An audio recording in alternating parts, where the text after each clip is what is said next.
Let's learn how you can create AI generated quiz in Canva.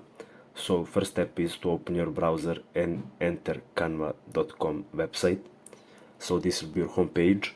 You want to go to this sidebar menu and click on Dreamlab. Now this will open AI section. Describe the image in few words. In this box you want to type in AI prompt that will create us images. So we want to do quiz. Now we can create, for example, a sport quiz. Create me a sports quiz or quiz about sports. Just click on create and wait for images to finish generating.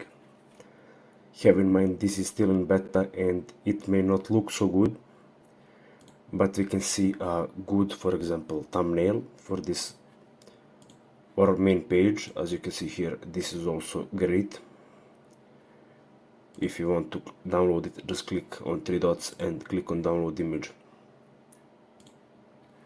Of course, if you want a better designed or a real quiz, you need to have to fill up details, a lot of details. This is like simple command and it's obvious that it won't be that good. So that's it. Thanks for watching and see you next video.